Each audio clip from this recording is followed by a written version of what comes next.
All right, question for the table. So Kandi said that Nene's Sisterhood event was the fakest thing she's ever seen in her life.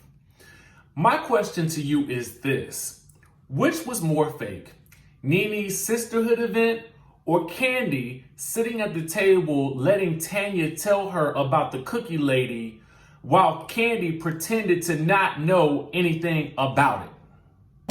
I might put him in Potomac. Okay, yes. Yeah, he can come right on to Potomac.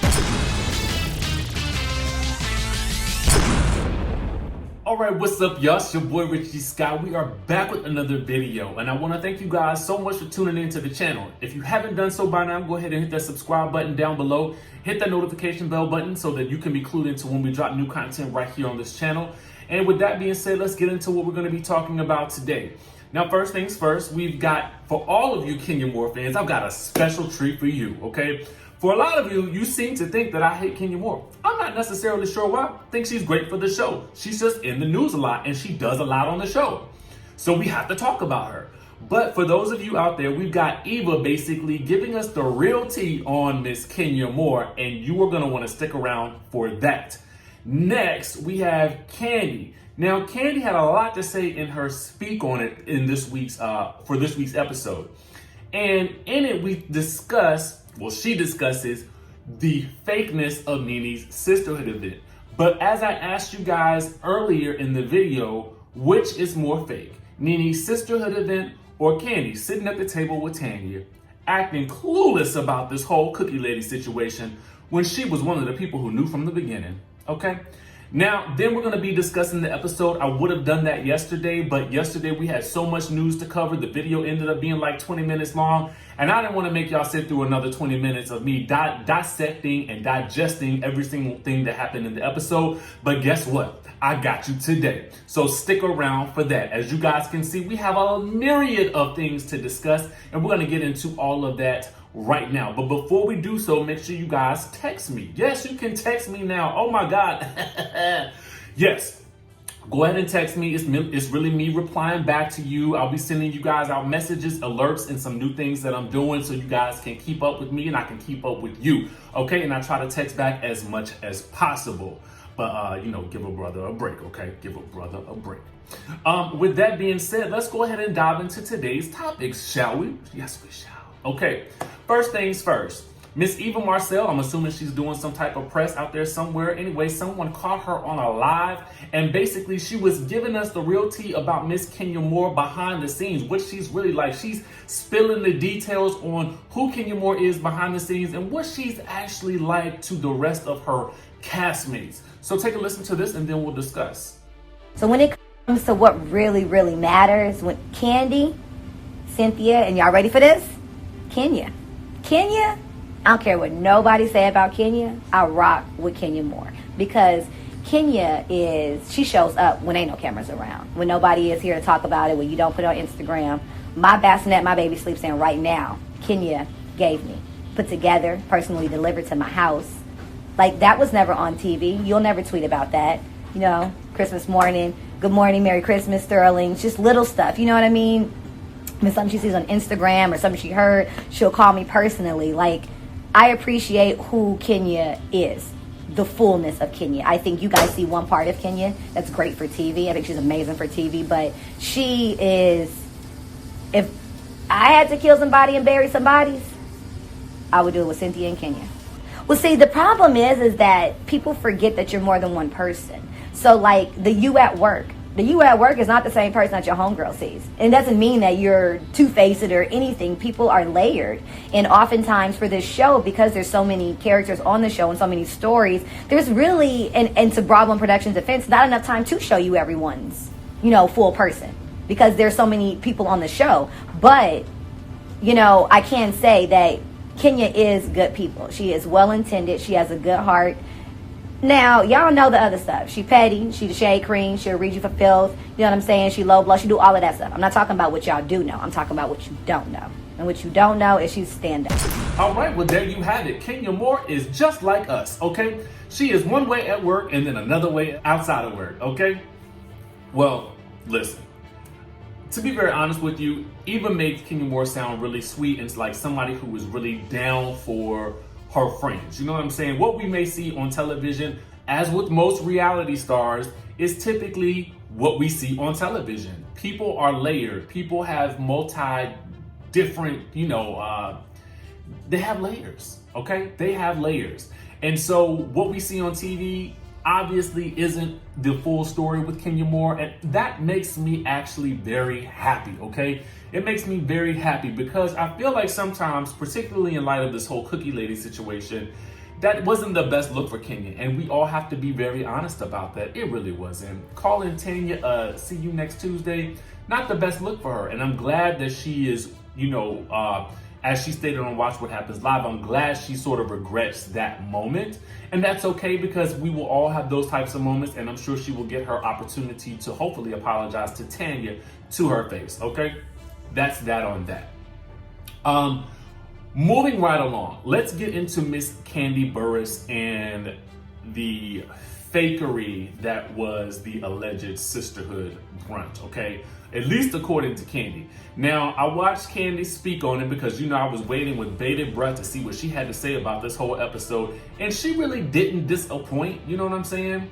But I have some thoughts on what she had to say, and I'm gonna spill the tea for you guys. Obviously, she is sticking to what she said with Nene's event being fake, and her really not understanding why those ladies were there, who they were, and the fact that she had only seen several of them a couple of times. But we did happen to see Miss Monique, who was on, was it season 6 or 7? I want to say it was season 6. But I can't even remember. I mean, she was basically a friend of Nene's, a friend to the show that season. She never made it any further than that, although I would have been interested in seeing where she went. She was the one who told them that she didn't feel red. Y'all remember that? Comment below if you remember Monique, okay? Now, Kandi is letting us know why, first off, Eva was so concerned about going to the hospital and why she did not want to go. And Eva also confirmed this in the after show. Now, for me, I didn't understand what the deal was because I felt like that storyline had not been fully fleshed out. That is because we typically don't see much of Eva throughout the episodes except when she's calling Cynthia, okay? And yet again, this episode did not disappoint. She definitely called Cynthia yet again, okay? Every time we see her on the screen, she's calling Cynthia. But this week, we were treated to her actually being on the screen and actually having some sense of a storyline. Go figure, okay? To me, she's being very underutilized. But anyway, I digress. What I mean to say is this. She was having complications with the pregnancy. She was not due for another month. Dr. Jackie thought that with all of the complications with the pregnancy that they needed to wait at least another week before she was due to give birth, which is why it was such a big deal for her not to want to go to the hospital because she didn't want to put the baby in jeopardy by having to give birth early. And that is something I felt like, doggone it, that was a missed opportunity for Bravo to cover because we really didn't see or know that anything was going on with Eva's pregnancy that made it difficult. To me, that is the storyline that we need to also touch on because that is probably very relatable to a lot of the audience, particularly a lot of the women out there who may have experienced something similar to this, or even the men who watch, who support the women who may have experienced something like this. So I just feel like that was a missed opportunity on behalf of Bravo. Kandi did comment on Nene and Cynthia. She said that she believes that they don't really have any type of code for falling out, like any type of G code for when they fall out with somebody that was their friend. But then I had to go back to Kandi and Phaedra falling out, and I was like, y'all didn't really have no code when y'all fell out either, because y'all put each other's dirty business out there, and you definitely put Phaedra's business out there when you weren't friends with her. So to me, I get it. I get what she was saying in the sense that Nene and Cynthia do tend to kind of throw low blows at each other when they get upset with each other, but Kandi, so do you, okay? So do you. But it is nice to try to live by a specific code. I know most of us try to do that. When she gets into the luncheon, she really didn't, she says she really didn't know that Nene had that many friends outside of Cynthia and Marlo. She said that she seems to be consistently with the same group, or no, she says she doesn't really see her consistently with a lot of other friends. And she's saying this about Nene. And I thought that was interesting because I feel like for, at least for the purposes of the show, we tend to see her with the same people all the time. You know what I'm saying? So I don't really know what that was about, but maybe because Kandi sees more of Nene than the rest of us do, I'm assuming she has behind the scenes tea that we're not privy to, okay? So she did wonder who all of these new friends were. And she said actually that Kenya and Nene are probably more alike than they wish to believe, which is probably why they don't get along. Hence the two of them showing up to the leopard print brunch in solid colors and animal print purses. I think she did have a good point there. Now, Kandi said in her Speak On It live that, that we, the blogs or bloggers or media outlets or people who are watching the show are always talking about her taking Kenya's side, but don't acknowledge how in her Speak On It, she said that Kenya does a lot and that Tanya handled herself well. So Kandi, for me, my response would be to that, and I love Kandi. I would say this, Kandi, we're not talking about what you do outside of the show. I'm talking about what you're doing while you're on the show. One, you laughing about the cookie lady situation, when if the shoe was on the other foot and this situation came up about Todd, you definitely wouldn't be laughing, okay? Two, how when Tanya told you about the situation during this week's episode, you acted like you had no idea about what was going on all 3 times. Now, I say 3 times because we have to go back to Toronto when Kenya first brought it up. Then we go back to the spa when Tanya told you about, when Tanya was talking about the situation. And then thirdly, at this brunch. Now, in 3, my point is this. How on your Speak On It, you said you really don't have an opinion about this situation with Kenya, the cooking lady, and Tanya. And then when Porsha called you out by posting underneath a post on, I think it was the Real Housewives of Atlanta Instagram page, and you're talking about in your Speak On It how you didn't have an opinion on it, and Porsha made a comment about that, you then clarified by saying that you didn't give an F, okay? So to me, this is what I'm talking about when we're talking about your actions on the show. This is why we say you only have Kenya's back, because of what you display on the show, okay? So let's be clear about that. And I'm not coming down on Kandi. Again, I say that I like her. I admire her hustle. She's one of my favorite characters this season, even though she is carrying a lot of bones. But I did have to basically speak on that, so to speak.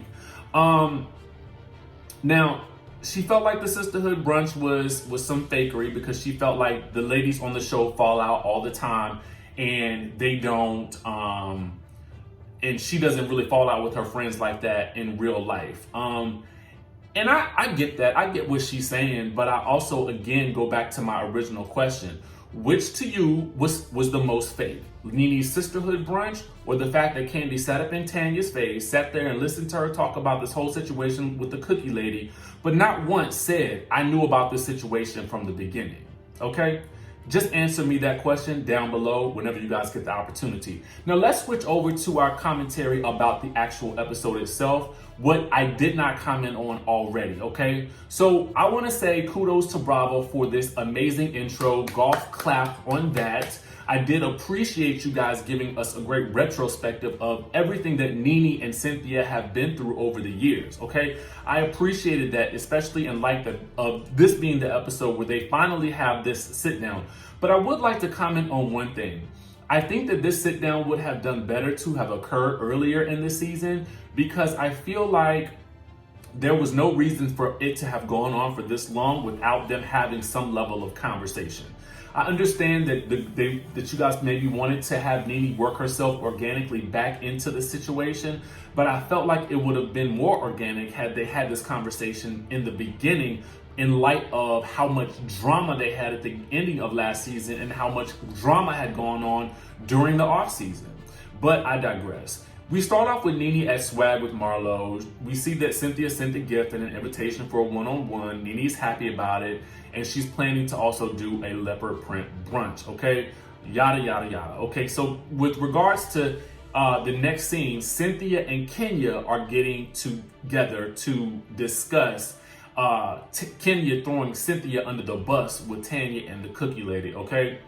Now, conveniently, Mark has left for New York at this point in time, so he ain't got to spend no more time with Kenya right now, because obviously he is running away from this marriage and this situation for whatever reason. I don't know. You got a beautiful woman, a beautiful child. What is there to run from? Whatever.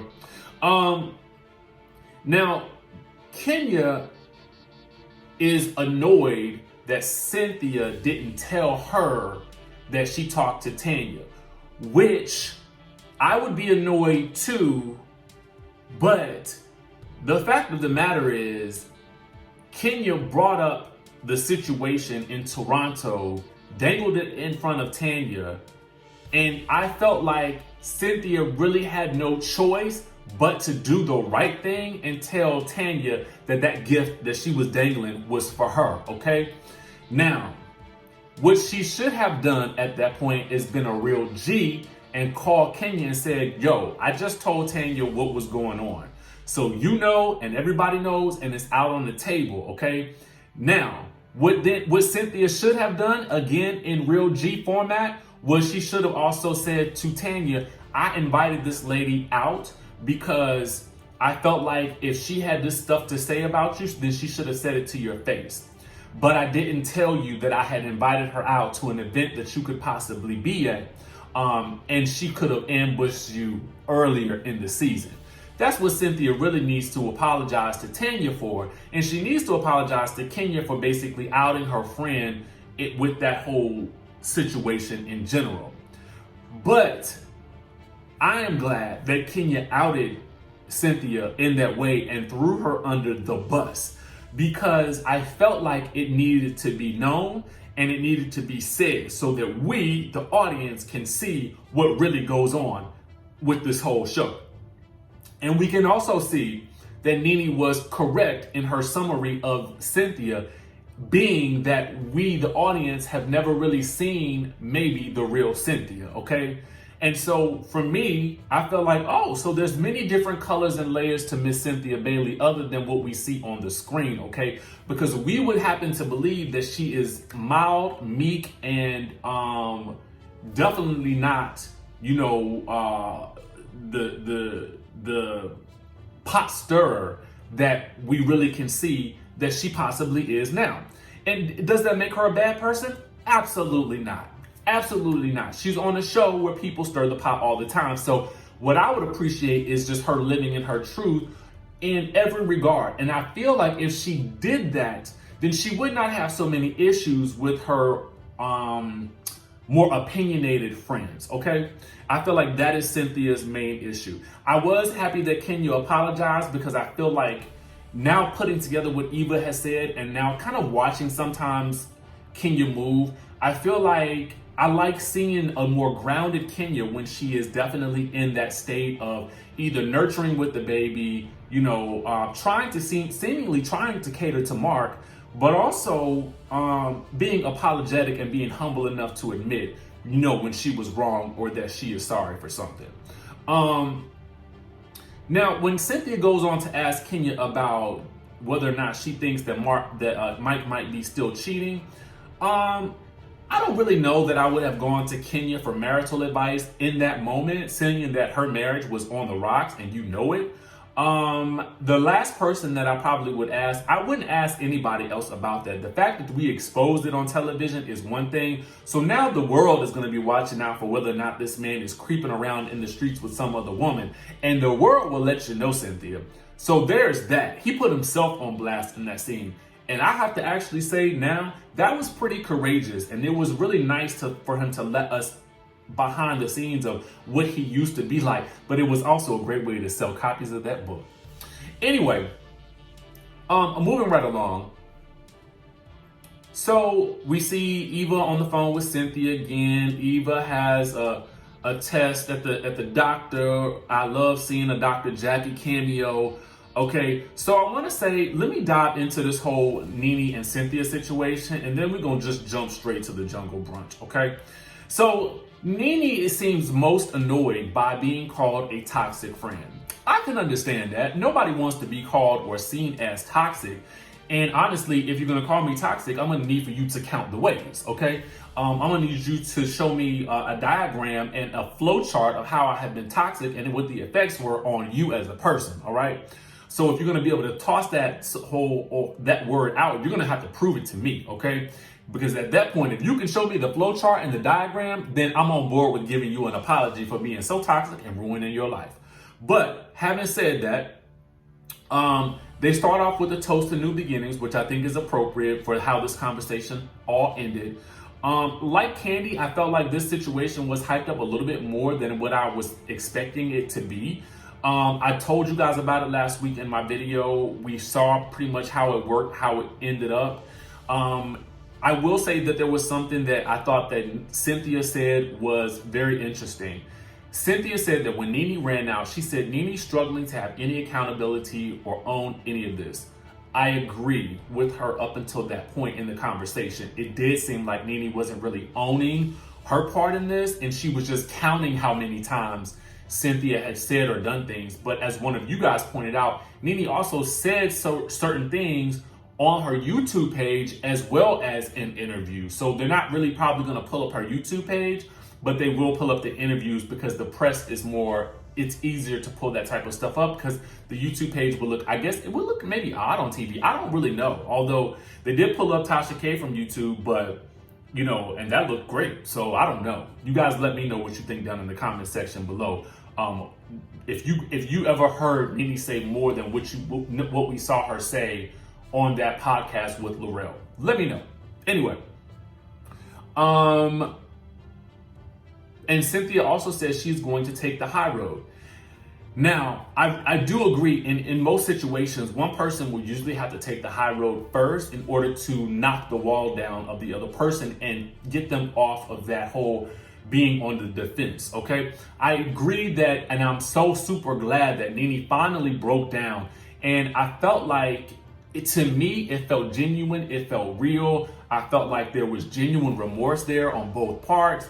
I am actually excited because I feel like it gives us something new to focus on and we can move the heck on, okay? Move the heck on. And that is exactly what we're about to do. And we're gonna talk about this jungle brunch that Kandi has called the fakest thing she's ever seen. I'm sorry, I can't let it go. I cannot let it go. Really what I want to talk about is, we talked about the EVA situation and why she was so distraught about having the baby. But I really got to get into this, okay? And that this is the lateness that goes on within this group of women. I just don't even understand. And I have to call out Nene on this because if it's your event, first of all, if it's a brunch and you say the brunch is at 2, I'm a reservations person. So I'm showing up at 2, okay? I'm showing up on time because I am ready to get these bottomless mimosas popping before the 2-hour time limit ends, which is what you have for most brunches. Now, granted, some brunches last a little bit longer, but y'all know exactly what I'm talking about for those of us who brunch. Now, you show up at 3 o'clock, okay. You know, you show up at 3 o'clock, at least Kenya was there at 3. I really don't fault her for leaving at 3:07. She probably didn't really want to be there anyway, but typically it behooves people to stay in the scene because they want more camera time. But I guess she just figured, I don't care, I showed up. And that's all you're gonna get from me. Which, to be very honest with you, if the host can't even be bothered to show up on time, why should I show up at all? Next on the list is the fact that Nene doesn't show up until 4:25 or 4:30 or whatever. Let me tell y'all something. If that had been a brunch that I had been invited to, even if the cameras were filming, I would have been there at 2 and I would have left at 4, okay? And the reason I say that is because that would have been the end of my 2-hour time frame for drinking my mimosas and I would have been drunk, okay? So either I would have stayed there, been drunk and been ready to go to the next spot, or I would have just been drunk and had left, okay?